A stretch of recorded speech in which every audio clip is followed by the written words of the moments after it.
What's up, everybody? Welcome to a Wednesday edition of Morning Cup of Hockey presented by Bet365. Open an account with Bet365 today and bet on a huge range of markets. Whatever the moment, it's never ordinary at Bet365. So use our code NATION, NATION, in all caps. Across from me is Colby Cohen. I'm Johnny Lazarus. We got a very special guest on the show today. I think it's his first appearance. Dan Rosen, senior writer for NHL.com, host of the NHL at the Ring podcast, the guy that I basically sit next to at every Rangers home game and get to hang out with at all the morning skates that I attend. So I'm sure Colby will find some dirt on me from Dan. Very excited to get to him. But before we do that, any thoughts from last night, Colby? Because there was 14 games across the NHL. Patrick Kane, a beautiful shootout goal for the most shootout goals in NHL history to keep the Red Wings hot streak going. A Willie Nylander hat trick. Dylan Guenther returns from injury, scores 2 goals, an overtime winner. I mean, there is plenty to go around in the National Hockey League. Not even mention the fight off the faceoff in Buffalo, which, if you want to start there, I mean, what is the point? Well, what I would say is as you know, I'm not big on bouncing from game to game. I like to lock in on a game. So I was watching my favorite team right up until the final buzzer. The Islanders? The New York Islanders. I mean, I cannot believe I'm sitting in my room, laying in bed and watching the Islanders and on the edge of my seat as Vegas is just absolutely pouring it on the last 10 minutes. And right at the end of the game, had the tweet ready to go. Bend but don't break Islanders. 2 more points against a very good team in the Western Conference while they're incredibly banged up. Their power play looks a lot different. It looks a lot different. Yeah. Islander fans, I know we have, I think his handle's Dino Dangle that listens to our show every now and then. I see his tweets all the time. He's saying, listen, this might be exposing Noah Dobson, like all the moves that the Islanders have made on their defensemen with Perunovic and Boquist and now Tony DeAngelo running that top power play unit. Everyone seems to be becoming a big fan of Tony DeAngelo on Long Island. Yeah, I mean, listen, I think Noah Dobson is an absolute stud. Like, I think he's such a total package of being a good hockey player. I don't believe this exposes him whatsoever, but there's not many guys in the National Hockey League that can run a power play like Tony. I mean, you could say whatever you want about a million different things with him, but like, let's be fair. He's better at running a power play than probably 95% of defensemen in the NHL. There's maybe 5 or 6 guys that do it better than him, right? And I think we know who those guys are. And then there's him. And the immediate return is great. But, I just still can't believe you volunteered to put a tattoo on your body if the New York Islanders make the playoffs. Like, I mean, there are other people that have seen that, players that have actually now sent that to me, really being like, wow, I can't believe Johnny's getting on this train here. So we know you're a closeted Islanders fan, but let's get to your Rangers colleague and find out about your press box antics here before we keep them waiting too long. All right, so let's bring on a new friend of the show, but a friend of mine for the past, I guess, 1.5 years, maybe 2 years. But before we bring on Dan, just want to give a quick word from our sponsor, Proraso, the most complete choice for shaving and beard care, made in Italy since 1948. Proraso has been a staple of Italian culture and barbershops globally for 4 generations. So get 15% off at Proraso-USA.com with our promo code Hockey15 in all caps, Hockey15. And I have to ask, right off the bat, when we bring Dan in, if he can slide in right now. There he is. Dan, Colby called me rude yesterday because I didn't ask Alex Vlasic how his morning was or good morning. So first I will say to you, good morning, and how's it going? Good morning, guys. How's it going? It's going well. Excited to be here. Friend of the show. Love what you guys do. And I don't have much dirt, Colby. I don't have much. So, well, but go ahead. Yeah. Let me just ask. This is a criticism that I have of Johnny more days of the week than not. When he sits in the press box, does he ever look up from Twitter, or is he too busy cutting videos? Because I find that he misses 80% of the game because he's looking at his computer screen. I will tell you this. He must be cutting videos all the time because nobody gets them up faster. Like it just happened and the video comes up. It actually, when I miss something, I'll look at my computer and I will search for his name on Twitter because I know the video will be there, and that's how I'll get the replay sometimes. That's reliable, baby. All reliable. Yeah. But there's something to be said for that. I'm a guy who likes to watch the game, though. Me too. I sit in the press box and actually watch the game, with my eyes. With your eyes, yes. I'll give myself credit, though. Dan, what was it? Ottawa, where I picked up on Josh Norris not being on the bench? It was good. Yes, you picked that up right away. I liked it. Attention. You're paying attention. It's all right. Yeah. But let's get into some good stuff here. Good. I got to credit a lot of people that actually, I used to clip the videos. Davey Upper is one of the guys who actually clips it and puts it out there. So I actually search his name and then I post the video, and then, I'm giving Davey all the credit. He does a great job. There are a lot of people who do a good job clipping videos in the NHL, but, and I see that in the chat actually now, Joe Albanese, but you're around a lot of NHL teams that come into New York. You're at every road team's morning skate for the most part. And I want to ask you off the bat, like, you get a sense of the camaraderie in every NHL room. And I'm kind of curious this year. It's a little different than last year because I feel like Florida totally stood out last year when you were in their room. But which team right now do you think that you've been around has just overall the best camaraderie, maybe like after a morning skate?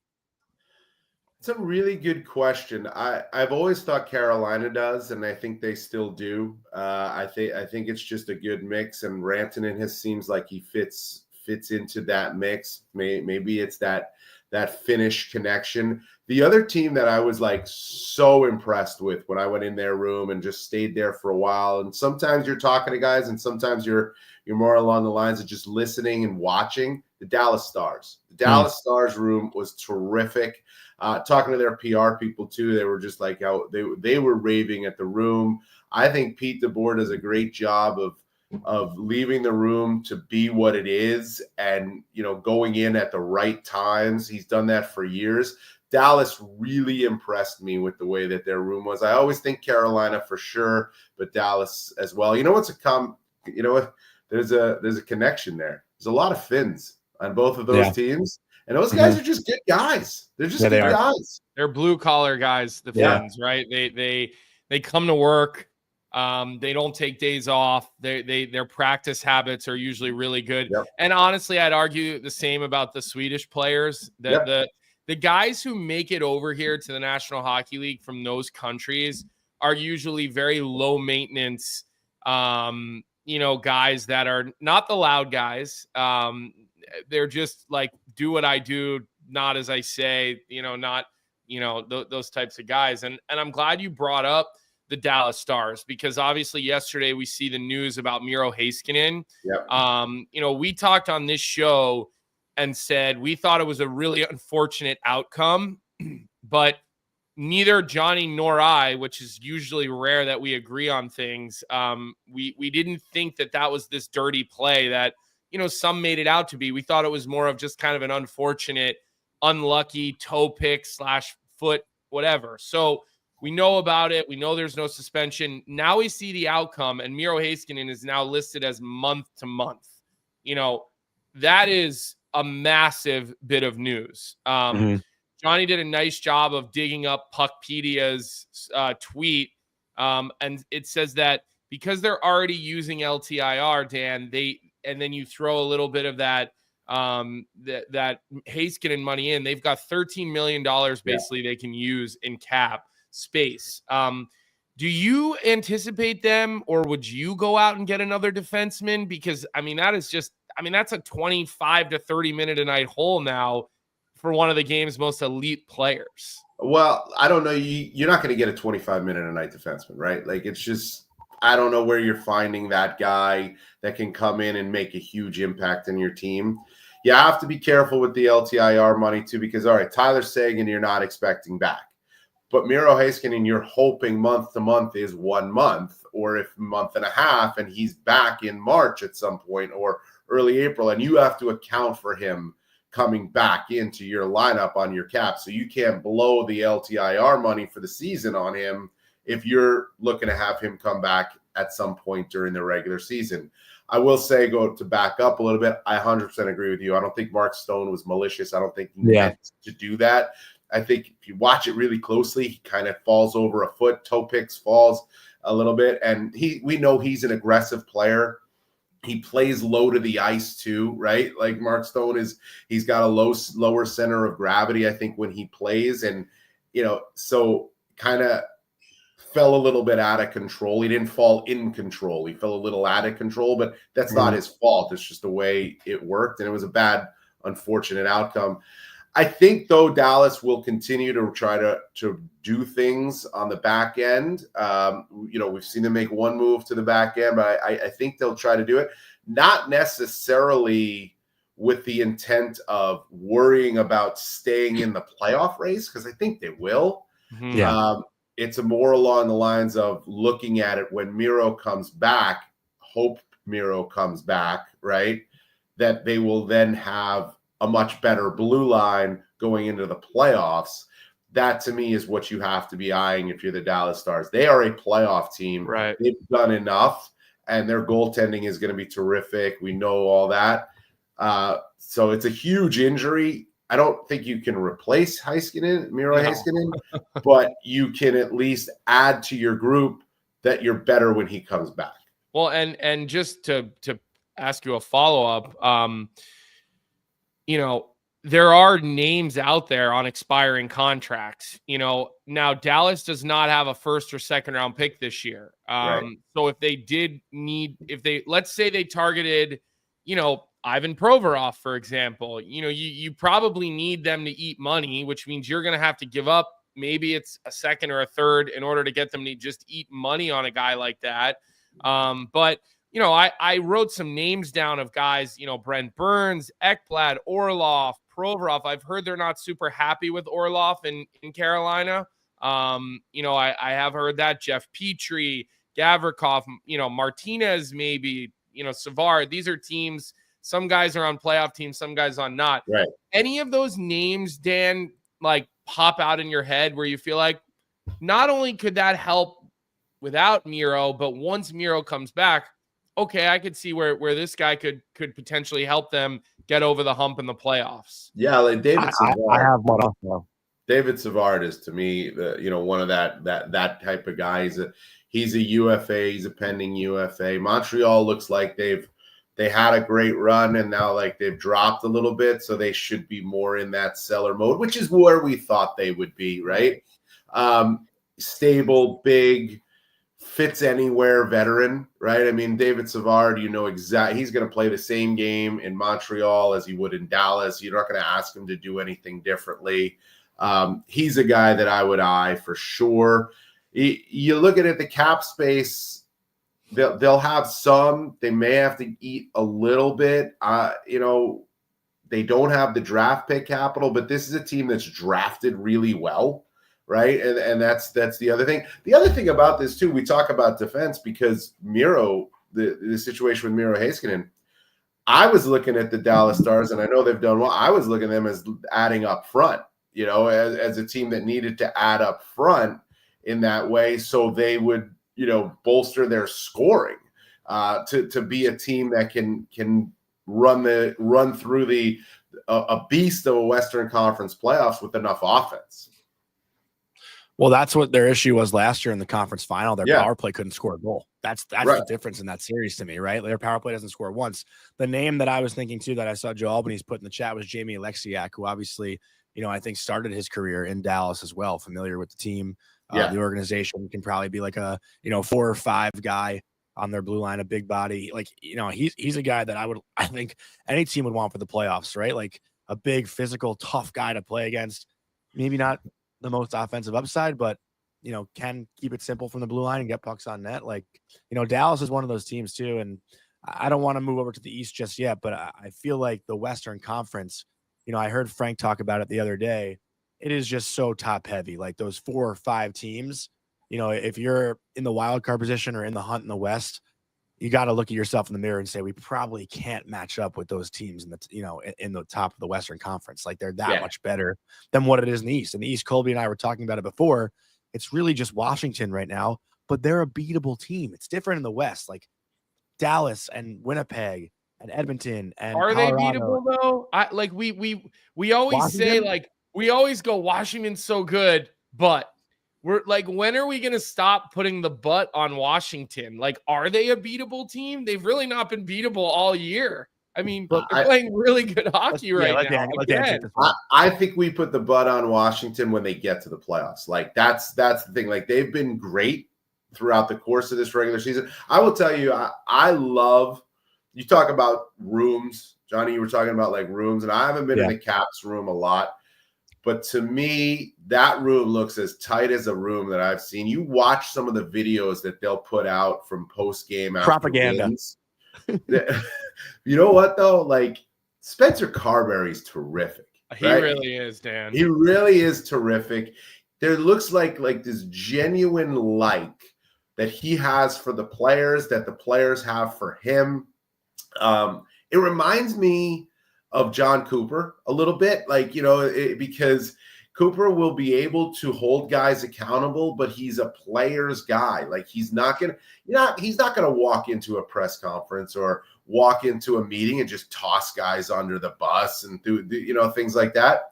And I think back to Spencer Carberry in the playoffs last year. It was 4 games. It was quick. They were out fast. They weren't competitive. They were beat up. But every time he walked into the press conference during that series, it was positive. Like, he found the positives. And so, listen, I think that team is really good. But again, we got to see it in the playoffs, right? So there's the but. Like, they're going to be fine. They keep getting through. They keep finding these ways to win games. They are clearly been the best team in the East. And Johnny, I agree with you. Like, the East is wide open. Washington's been great, but the East is wide open. The team that everybody's going to look at when the playoffs start is Florida. Like, how much do they got? How much are they going to have left? Right? Like, I've said that on the show. Yeah. Like, I worry about them. Like, I actually worry about the way that they play and is it sustainable?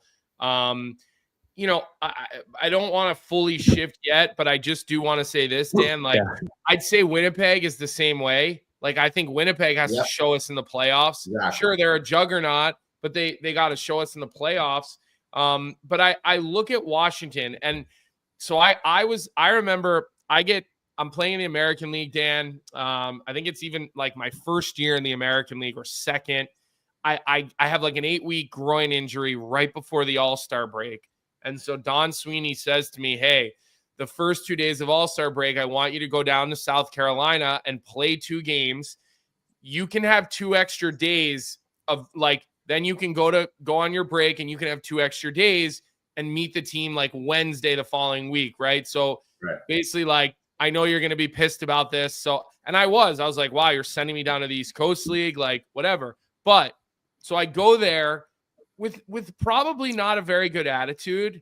And within 5 minutes of being around Spencer Carberry, I was like, okay, like, we're going to make the best of this. And I had 48 hours in South Carolina with Spencer Carberry. I played 2 games for him, and it was an incredible experience. Like, I just got in line so quickly, and not because he yelled or he screamed, because he wasn't doing that, but he just, we just sat down, we had an honest conversation, and he looked at me and he said, listen, I know you're not happy to be here, but let's get the best out of it for both of us. I'm trying to win games because I want to help this team win and advance my career. You need to get in shape. I'll play you 30 minutes both games. Just, and it was such a positive experience. And now I'm still, have a good relationship and a good rapport with him from 48 hours of being around him. So, you're not wrong. Like, and I know this is a higher level. It's 15 years later almost at this point or something like that. But he left a massive impression on me in such a short window of time. And Dylan Strome, he echoed those sentiments when he came on our show this summer. Yeah. Well, I think he's the mannerisms, the way he is on the bench, the way he is in the room, the way he is in front of the media. Like, he just there's something special about it. I talked to Ted Leonsis during the Board of Governors meetings, and Ted, without prompting, the owner of the Capitals brought him up and said, the coach is special too. Like, we were talking about the team and, you know, all the things that are going right for Washington. And he said, the coach is very special. Mm-hmm. And they found a special, and he kind of got raised up through their organization too, right? So they knew what they had in him. This wasn't a surprise to them. He's been terrific, coach of the year right now, unless Columbus can find their way in. You know, it's Carter. I don't think that will actually happen. But you just look. I always go back to this with Washington, and why I actually have faith in them as a playoff team, Dan, is look at the size of their forward group. I mean, Ovechkin is massive. Tom Wilson is massive. Protas is big. McMichael's big. PLD is finally playing like his size. You know, Lars Eller is not a small guy. Taylor Radish is a big guy on your third line. Like, you just I have more faith and belief in this team and I did in the preseason, and I did in our show where we talked about who we thought was going to make the playoffs. It was one of the biggest between Johnny and I. But Johnny, I think a lot. I just thought between Carbs, between Chychrun, you know, you add Chychrun, you look at their back end, it's really mobile. You know, Trevor Van Riemsdyk is one of the most underrated players in the entire National Hockey League, in my opinion. I believe in Washington. I know people are still like hesitant to put their eggs in that basket, but I believe in that team because I like they're big and they skate. They're good. I mean, they're a really good team right now. I wasn't a huge believer at the start because they turned over a third of their roster, and I was just like, that's a lot. Too much. Like is that too much? And then they added a couple more guys after that, including Eller, right? Like, so I wondered is it just too much? But, you know, again, like hindsight being what it is, I underestimated the coach. I underestimated Ovechkin. And to be honest, I underestimated Logan Thompson and the motivation that's my thing. He would have too. Yeah. That's my thing. Like, why I picked them to miss the playoffs, and this is more credit to Carberry because, you know, I've heard some things from guys about, obviously PLD is one of them, and Logan Thompson is another guy I've heard mixed things about from teammates. And I was like, I don't know how he's going to riff with Charlie Lindgren. Charlie Lindgren just had the season of his career and earned the number one spot, and you bring in another guy to compete with him for that. I wasn't sure how it would go, but Carberry seems to have done a great job to what you guys were saying before with that room. And again, like, I love watching those clips too. And I don't think Washington's even been in MSG once this year yet, right? So we haven't seen that. I don't think so. Yeah. Brendan Van Riemsdyk in our chat says that Nick Dowd is the best fourth line center in the NHL, and not better than Sam Carrick. You know, BVR is watching that team, obviously, with his brother being there. He probably watches more Columbus and Washington than anyone else, and I know he knows the game. I mean, we'll see. Like, it'll be interesting to see, guys. Like, I understand your guys' point of view on this and why you guys have a little, maybe an asterisk, or a wait and see, we'll call it, not an asterisk. Wait and see approach. But I'll be interested to see. I like what they have going on down there in the Capitol. I was just writing in the chat, but I'll just say it out loud to BVR. I was at South Mountain yesterday, the ice rink in Jersey, where I played against him basically my entire life growing up. Because I think he played Junior Devils, right, or Youth Devils. Pretty sure he's a 96. We played against each other like our whole lives. But moving on, Dan, we got to get into Ottawa and Detroit, what both teams are doing right now. The Red Wings, obviously, last night win their 7th in a row. Patrick Kane's sick shootout goal. I mean, vintage Patrick Kane against Seattle Kraken. Buffalo has won 4 games in a row also. You know, these 3 teams, you can't talk about one of them without talking about the other 2. But I want to ask you this because I feel like we do talk about the 3 teams in a different tone. Which one right now do you think like it's most important for to make the playoffs? Well, Buffalo's in 10th place. Like, can we just qualify that? But I'm saying, but I'm not really counting Buffalo in that per se because Buffalo you just did. I know, but I'm bringing all 3 teams into the conversation. But like, obviously, realistically, right now it's between Ottawa and Detroit. The most important to make it. Well, I would say Detroit. Okay. Because you have the Heiser plan versus like. Yeah. Listen, I would say Detroit. it's been too long since the Red Wings have been in the playoffs, and they were perennial for a quarter century in the playoffs. It's not a young team, right? Like this isn't a team that has a lot. They have some young guys, okay? Raymond's still a young guy, Sider, Casper, right? Some of these guys are still obviously up, but they've built a team more through free agency than they have through the draft, and because they haven't gotten that, what everybody says, the lucky pick, right? Haven't gotten lucky in the lottery, if you will. So I think it's the Red Wings. They made the coaching change. And since the coaching change, they've won 15 of 20 games, and they are the best team in the National Hockey League since that change. And this is not a small sample size anymore. Yeah. It's a quarter of the season. That's not a small sample size. So they've been way better. Their PK, I think, is still horrendous at times. But getting better, okay? Their power play has been better. But, I think you have to look at it by where they were before the coaching change to now. They're playing at a level that they've gotten themselves back to where I think the Red Wings thought they would be all along, which is right in that wild card mix. And it's important for them. I think it's important for Steve Yzerman to put some fans in the seats in Little Caesars Arena in the playoffs, which they've never done. They've never hosted a playoff. Numbers. Oh yeah, sorry. I thought you were done there. I didn't mean to cut you off. No, they've never hosted a playoff game at Little Caesars. So, what do you think Yzerman's leash on that is, Dan? Like, how many years does he get? Because we don't ever talk about him for being on the hot seat. And I know Detroit doesn't have a history of being trigger happy on that kind of thing, but again, I'm just curious because you don't really ever hear a lot of necessarily leaks coming out of their front office. So I'm curious, what's his runway? Well, it's a long runway, right? That's what happens when you hire a franchise icon. You get a long runway, right? Who has a history, right? So they hired a franchise icon who built up another team. So this wasn't just some, this gimme job for Steve Yzerman. He worked in the front office under Ken Holland. He went to Tampa Bay, built that team up. I think it's a long runway. He put himself out there a little bit by making the coaching change, but so far so good.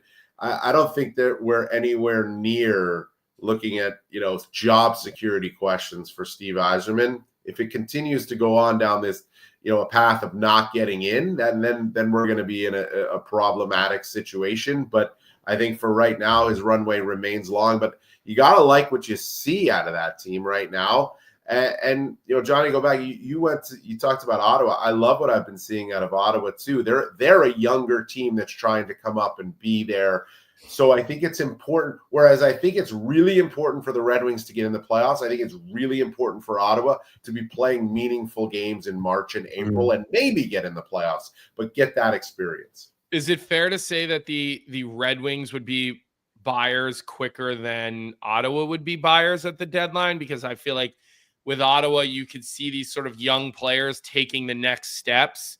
And as you already mentioned in Detroit, you're still kind of working off a lot of these middle-aged free agents. Yeah. I mean, I would think so. Yes. Because if you look around the Red Wings locker room, they've done what they've done. You're going to have guys like Kane and Larkin and Kopp, right? Who are going to be like, all right, what are you doing for us, Steve, here? We've put ourselves in this spot. What are you doing for us here? Let's go. Let's buy. Let's get it in. Right.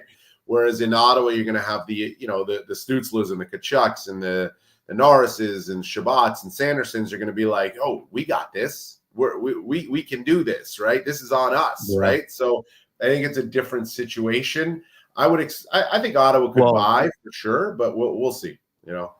Pinto got hurt last night too. I texted him this morning. I haven't heard back yet, but I don't know what that will be. It looked like a shoulder injury just based on the hit. So they're obviously gonna have to find someone that could fill his spot too. That's a big loss for them. As far as depth scoring goes, Shane's gotten hot a little bit here as of late. Dan, just kind of, I guess we're kind of running low on time. Do you have time for one or two more? Yeah. He asks you live in front of the audience. So if you say no, you look like an ass if you say no. That's Johnny's move. Well, for someone who covers the league as closely as you do, and you put out a lot of different and unique stories, is there one story in your mind that isn't being told enough or told at all? A story that isn't being told enough. I'll tell you the one that I feel like comes up often in our show, yeah. and it's just, admittedly to Colby and I, we're probably not up a lot watching Calgary Flames games. The name Dustin Wolf seems to come up a lot. Yeah. I got to be honest, like there's nothing that's so interesting to me about their team right now. But I did watch Dustin Wolf's interview on After Hours last weekend, and those guys, Scott Oak and Ryan Leslie, do a great job on Sportsnet. That seems to be the common answer.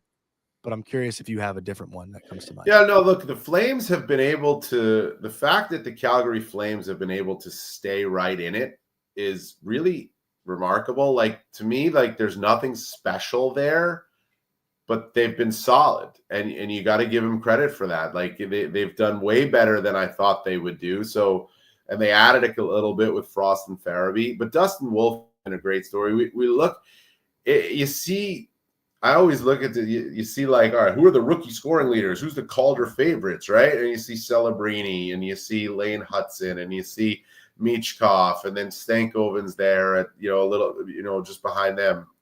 If the Calgary Flames make the playoffs with a rookie as their number one goalie who's made arguably the biggest difference on a team that doesn't score a lot, how is this guy not a favorite to be the Calder Trophy winner, right? If we're going to have a conversation, which the league is having right now, of how good Connor Hellebuck has been and should he be in the Hart Trophy conversation, we have to have the conversation of how good Dustin Wolf has been and should he be in the Calder Trophy conversation. It doesn't have to be a skater that wins the Hart, and it doesn't have to be a skater that wins the Calder.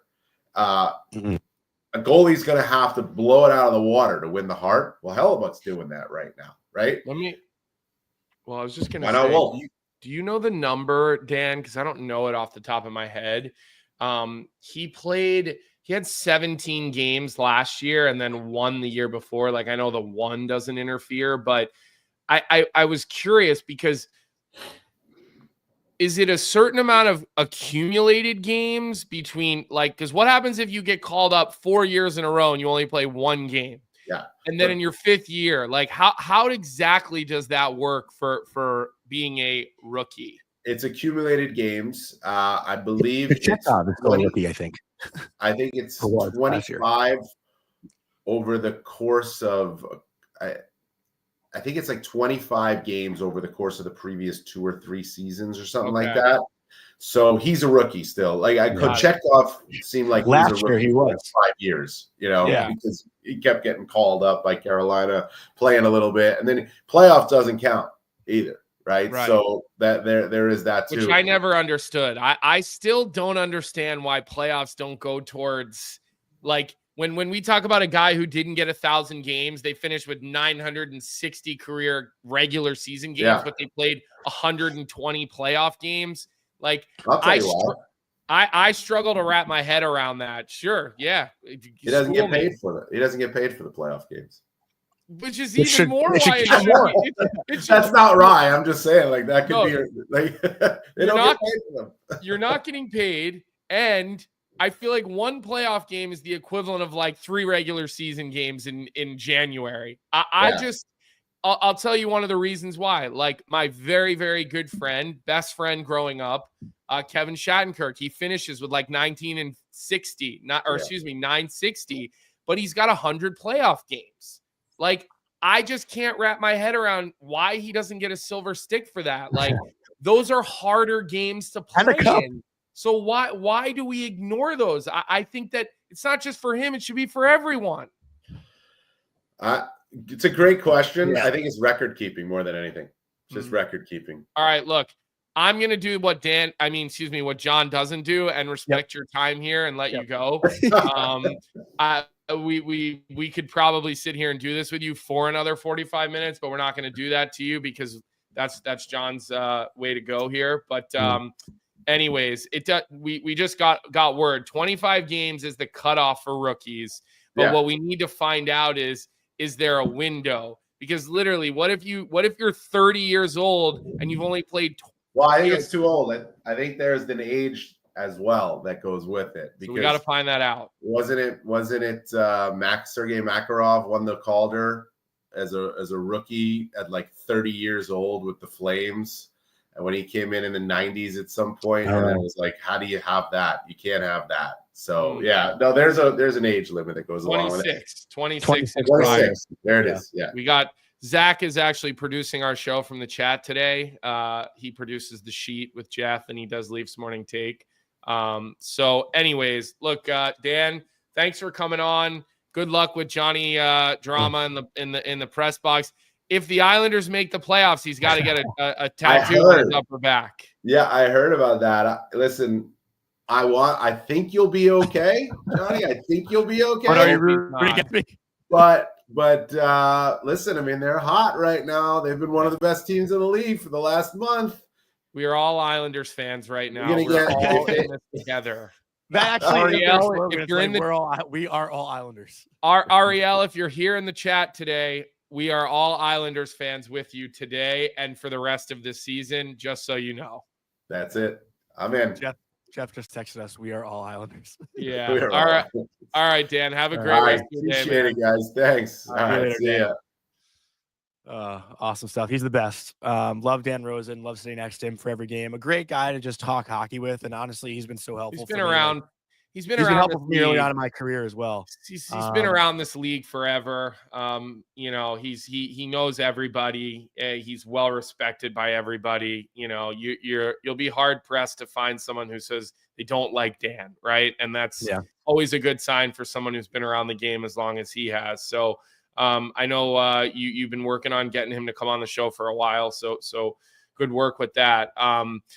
You know, the one thing that all right, so Zach is giving us the details in the chat.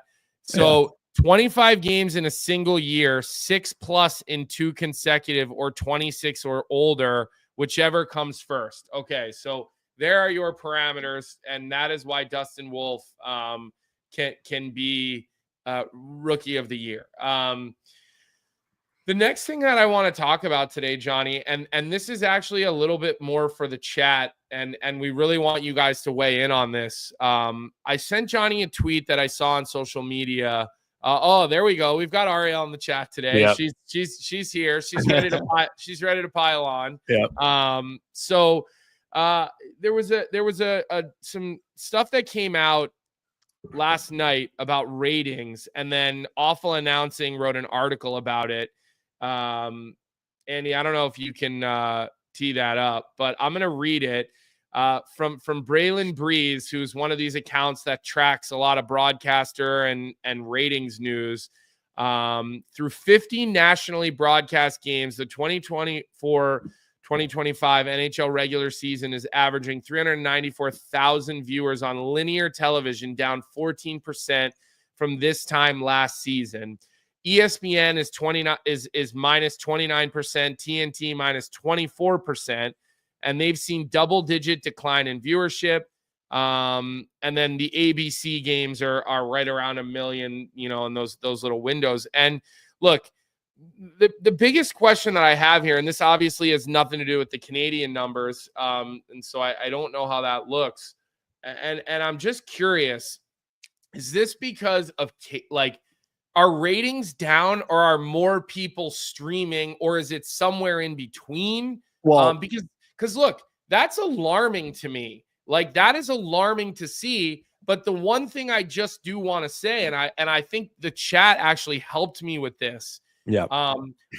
We're moving soon, right? We're moving, and when we move, we're done with cable. We will no longer have Comcast cable. I think we're going to get Fubo, is what I think it's called, because they get NHL Network, that streaming service. One of them gets NHL Network. So we're going to be done with linear TV here in the next couple of months when we move. And I'll just use Fubo and ESPN Plus to watch hockey or whatever. So I'm just curious, like, why? Like, the TNT one makes no sense to me, because you know, those games aren't ESPN Plus. I guess you can stream them on Fubo or Paramount or one of these other ones, or Sling, whatever it may be. So I don't know. Like, to me, that's concerning. Isn't linear television considered only, like, I don't think YouTube is considered a part of linear television. That's probably the most popular one that there is. For the most part, I would say people. I don't know YouTube if it's TV. your That seems to be the one. Wi-Fi or if it's mine. You're cutting out, so I can't really hear you very well. Maybe Andy, you can let us know here if one of our Wi-Fi's is having an issue. I didn't hear what you said. Yeah. Okay. I'm getting you clear. Do you hear all now? I think it's your mic, I'm actually, John. Yeah, it seems like your mic. Jeremiah, which is the streaming service that has NHL Network? Because I know you always are annoyed when things are on NHL Network. And I think YouTube TV is what everybody recommends, but YouTube TV doesn't have NHL Network. And it feels like there's been a lot of games on NHL Network this year. So that's why I think we're going Fubo. But I don't know, like, chat, what do you guys think? Is this all because of streaming, or is this because people are not interested? Are you guys bored of the NHL right now? Like, again, like, I want more context. Like, are streaming numbers up? You're telling us TV's down, like what you would expect sort of with linear television, but does that mean that streaming is up? Do you have me back now? No, you're there's something wrong. Maybe you should just disconnect your mic and go computer. Maybe that is the best way for you to do it.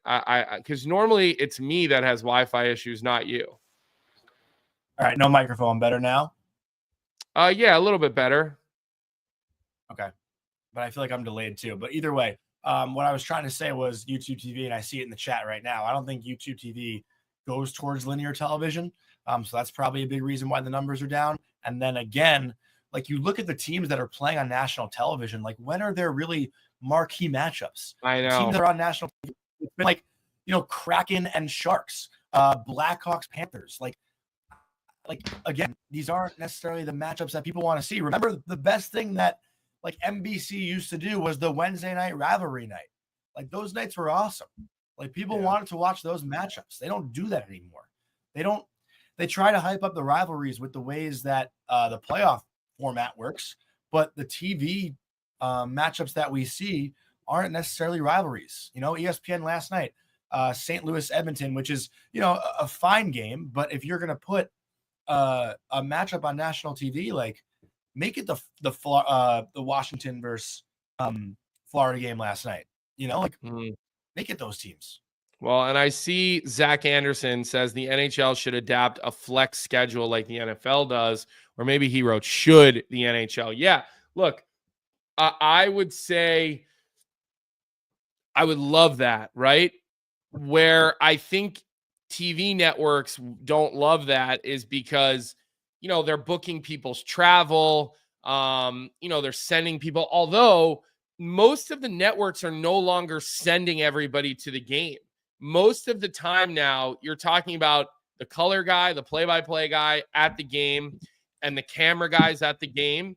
And then there's like a small truck, but everybody's actually working from the studio, like the tape people, producer, director. They're in a studio either in Atlanta or Bristol. Sometimes they're actually producing it from remote locations, so people don't necessarily have to travel. So you're not necessarily traveling 30, 40 people anymore into a city to do a game. So I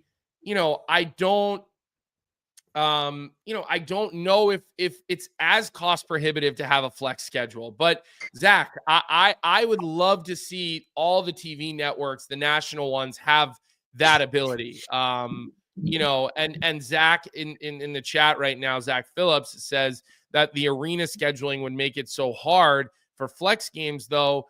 Yeah, but Zach, I don't think anybody's saying we're flexing and we're changing their schedule. We're just saying that, on like 10 or 12 days prior, they're choosing who's going to be on that game rather than announcing the whole year in advance for TNT. Why not just announce the first 3 months, right? And then from there, you can say, okay, these are playoff teams. So, like, let's get this matchup next month because these two teams right now, are playoff teams. I think when we talk about flex scheduling, at least that's the way that I view it. In the NFL, every now and again, the Sunday night game gets flexed to a 1 p.m. game, and the 1 p.m. game, which is really good and has really big implications, they have it at, on Sunday Night Football. So, I think that that to me would be way more doable. We're not saying change schedules around. So I just think maybe the networks, Johnny, need to not pick things so far in advance, right? That would sort of answer what you're talking about. Yeah, and I think there has been moments. Is my microphone okay now, by the way? I took it out, put it back in. You sound much better now. Yep. Okay, cool. I know there have been some moments where like TNT will pick up a game if it has a lot of meaning to it. That's happened in the past. But again, also think about this time of year now too. I've heard Biz say this before. I feel like now that the NFL is over, let's pile up games on Sundays, right? Like you're not competing against the NFL. I remember as a kid, and again, this is the second time I'll mention NBC, and people used to shit on NBC, but there was nothing better than those like Sunday afternoon NBC matinee games. Like those were unbelievable. I used to remember, waking up to watch, I think it was like Milbury, Pierre, and those guys, at like Rockefeller Center doing a studio broadcast, like in those like winter puffy jackets. Like, I don't know. I just feel like it was so much easier to find games, first of all, because now people can't even find games. If I didn't have cable in my apartment, I wouldn't know where to watch Ranger games. They have the Gotham app now. But that's another separate app subscription you need to get to watching. Blackhawks fans can't. I don't even know if people in Chicago can barely figure out how to get their games. No one knows where to watch. That's a bigger issue too. Like it used to be so simple. Everyone just had cable. You put on channel 71 and you get the Ranger games. That was it. Now it's just, it's beyond frustrating. And there are so many times where I'm trying to watch a game on ESPN Plus or whatever, and it's blacked out and I can't get it. Because you're watching in market. Yeah. No, but even sometimes, like even if I'm in Jersey, I won't get the Rangers. Mm-hmm. Yeah. And every now and again it'll tweak out a little bit, and like it'll happen to me for a Devils game.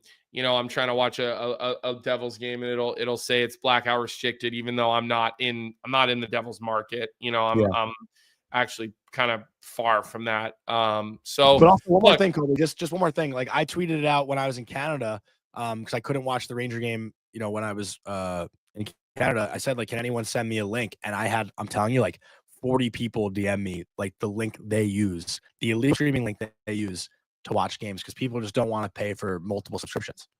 Mm-hmm. Yeah, I mean, look, I remember when I put out a tweet asking people what I should go to from a streaming standpoint, a lot of people were like, "Oh, I can give you this link. You'll never have to pay for cable or anything again." And I'm like, I want to make it easy and just pay for it and just like have it right there. But look, it's alarming is all I'm saying. It's not a good thing when you see linear TV numbers going down. I wish Awful Announcing or The Breeze or whatever those accounts are, I wish they would provide context as far as how is streaming flat, is streaming going up, because there's all these rumors that Amazon wants to come in and take over and take a big part of the TV deal, and maybe they take over all the regionals. Like, who knows? Amazon has the money. There's only a couple of companies that really have the money to do these things, and Amazon is certainly one of them. Ariel, I've seen in the chat you've asked me Lafreniere against Holmstrom. Oh, you're doing it. Look, to be fair to this question you're asking me, I need to watch Holmstrom more. Okay, I've just got on the Islanders bandwagon when Johnny made that statement about him getting the as Johnny called it, a tramp stamp on his upper back. I just want to be clear, that's not my name. That's the name Johnny gave it. I know your mother. Is that term gone? Probably. That's probably a cancelable term, but your mom is not happy about it. She's not happy about you wagering this with yourself. But in fairness, Ariel, like, I always take every opportunity to pile on Lafreniere, because Johnny built this guy up to be a generational superstar, and I think we're seeing he's just a above average National Hockey League player who's probably a 50-point type of guy, 20, 25 goals, maybe 20, 25 assists. But I need to watch Holmstrom more, and I'm going to be watching a lot more Islanders because, well, for obvious reasons at this point. for Johnny's misery. So just let me spend a little bit more time watching these two guys. Although I don't think their skill sets are the same. We could probably get into the debate of effectiveness, and what player is able to get what done and how. Holmstrom probably slightly ahead in that category right now, but I don't want to lie to you, Ariel, because like I said, I need more viewings on Holmstrom before I've had a lot of viewings on Lafreniere, a lot of viewings, right? So let's park that part of this conversation for a later date, when I can give you a more honest answer is really, the best I got for you there, Johnny. Yeah, and I guess to add to that, because the argument is that Lafreniere plays with better players, right? And Holmstrom is kind of carrying a line with guys who aren't considered to be, elite NHL players. But, there's so many different things about that argument, because I felt like last year Lafreniere made Panarin a better player than what Panarin really was, and I think that can always go both ways. So, like, it's tough because they're obviously on two completely different sort of teams. Like, when you look at the Rangers on paper, they certainly are more talented, but the game Holmstrom plays relies more like on his, for lack of a better term, just like muck and grind, right? Like, he is that's good where you get to player. effectiveness, right? Like who can be more effective. And Different look, styles.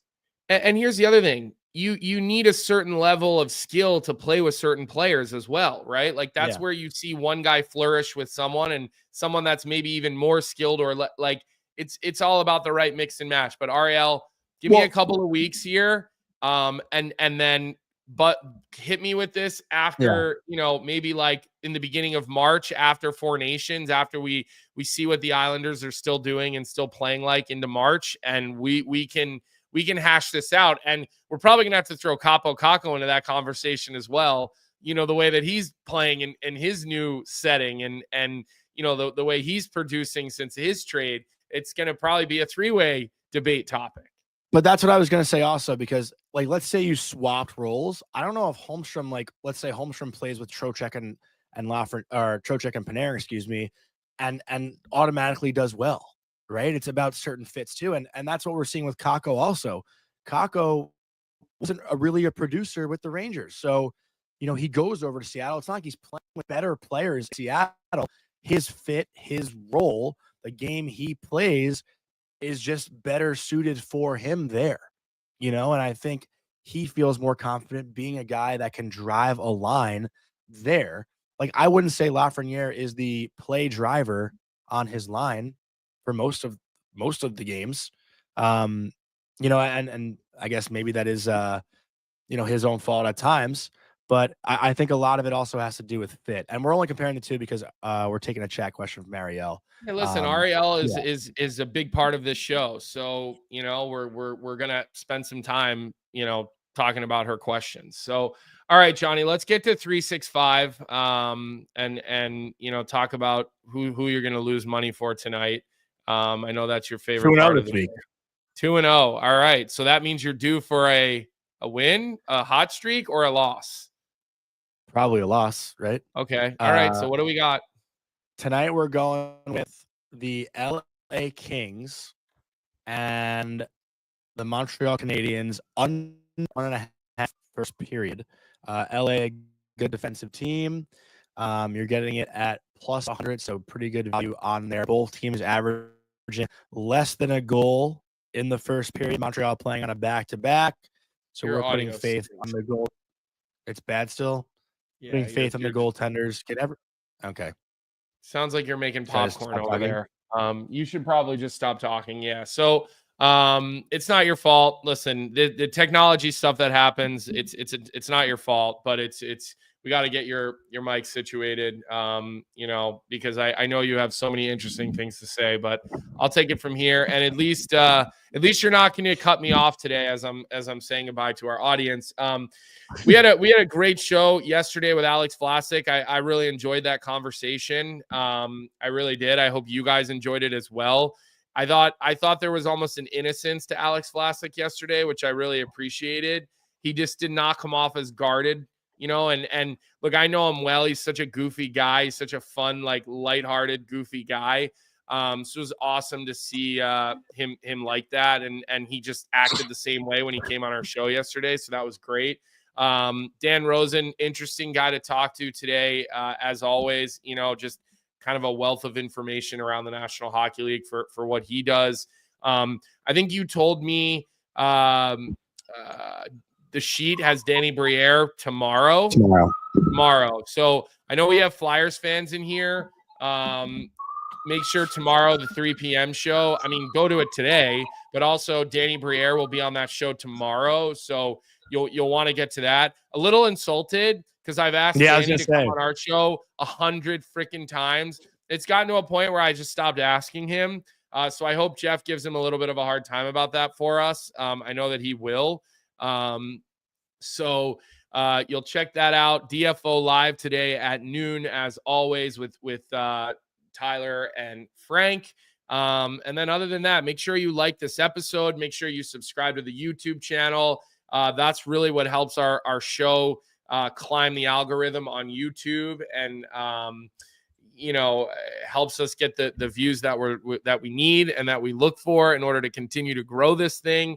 You know, we're bringing you guys. We are, just so you all know, this month. I forget it's not next week, it's the week after, where we're going to do a Friday show, right? For Four Nations. Yeah. Four Nations. There's a big night on a Thursday. So on Friday, we're going to do a Friday show this week. Is it the 17th? The Thursday night is the championship game or the gold medal game, whatever you want to call it. So we'll do a show on I think it's the 20th and the 20th. So we're going to do a show Friday, the 21st. We're going to do a full week that week. And we'll just figure it out on the other end at some point. So having said that, that's all we have time for today. Tomorrow's what? Is today Wednesday? Tomorrow's Thursday, right? We have Mike. We got Mike Eruzione and we got Pat Maroon tomorrow. Can't wait to have Rizzo on. Like, nobody's better at this stuff than him. So you guys won't want to miss tomorrow. We're having Rizzo on, I think, right off the top. I think we have it scheduled with him for 9:05. We'll definitely get into Four Nations with him tomorrow. And other than that, again, like, subscribe, DFO live at noon, the sheet at 3 p.m. Make sure you roll with us throughout the day with all the content that we bring you. We will ask him about that. Someone wrote in the chat, who do you play for? We're gonna clear the record on that scene from the movie tomorrow with Rizzo, and we're gonna ask him about it. So we love you all. We appreciate you all. And we will see you guys tomorrow, 9 a.m. right back here tomorrow. What's up, hockey fans? If you enjoyed that video, then you need to be hitting the subscribe button right here at Daily Faceoff. Exclusive interviews and analysis from our hockey insider Frank Saravalli, fantasy updates from Brock Sagan, and a daily live show at noon Eastern, Monday through Friday. You don't want to miss any of the fantastic content, so hit that